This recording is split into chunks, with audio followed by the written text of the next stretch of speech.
Hello everyone, I'm just about to step into our corner store. Every village and town here has little corner supermarkets because they usually sit on street corners. They're usually run by Indians and Asians. Sometimes they have a post office attached. This one used to have, but not anymore, sadly. And I'm going to buy bread. I have a real craving for bread today. Delicious bread. Of course, our bread isn't fresh. You'd have to go to a baker for that. The bread we eat has been injected with many chemicals, so it survives for about a week or 2 weeks. So you buy it off the shelf in a plastic bag, and you can use it. But anyway, the reason why I'm telling you all of this is because I want to tell you about racism. Now, let me explain. 10 years ago, or 20 years ago, I wouldn't have had a problem going into a local shop run by Indians and saying, "Oh, Sat Sri Akal," which is the greeting in the Sikh religion, which basically means, "How are you?" Or maybe to try to say it in Urdu, "Ab kaise hai?" Because it was nice, it made people smile, because if you say that to an Indian, they smile, they like it, you know. It's a kind of endearing quality. In the same way, if the supermarket is Arabic, you could say "Assalamu alaikum," or something like this.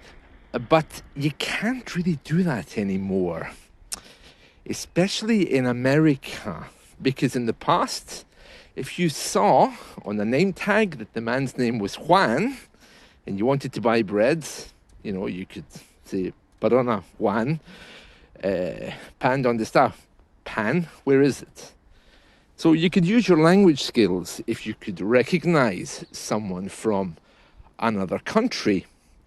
But you can't do that anymore because we have been taught that you cannot assume someone's nationality by the way they look or by their name. Now, this is kind of obvious for Italians. For example, I have a friend, her name is Fortino. That's her surname. But it was her grandfather or great-grandfather who was Italian, and she doesn't associate with Italian culture or Italian people. So I worked with her in a language school once, and this guy who was Italian started talking to her in Italian because he recognized her name as Italian. And she looked at him and said, "What? Sorry, I've no idea what you're saying." And he was shocked.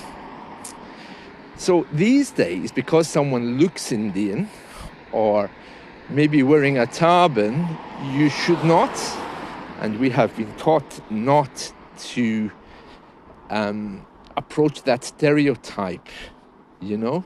It's like going to a Chinese woman in the park and saying, "Oh, which part of China do you come from?" And she says, "I don't come from China. I come from 2 streets up." "Oh, but I love Chinese food." "Yeah, but I'm not Chinese." So when I go into the supermarket now, 10 years later, I just have to use our standard greetings. Unless, of course, I know for sure the man is definitely 100% Indian, straight off the boat, you know. But we've been taught not to assume anything. And it's kind of sad because I like talking to people. I mean, I would never ask someone, of course, "Where are you from?" just in case they were actually more British than I am. But this is what happens when you live in a diverse culture. So, for example, if I go to the mosque, I can say "Assalamu alaikum" to people there. If I go to the Sikh temple, I can say "Sat Sri Akal," cover my head. But I should not do it with people that I don't know. And this is a really big point here. That's something for you to keep in mind. Do not assume anything about British people, because we are very, very diverse. Anyway, that's it from me. So I hope you found this helpful, and we'll talk again soon. See you. Bye.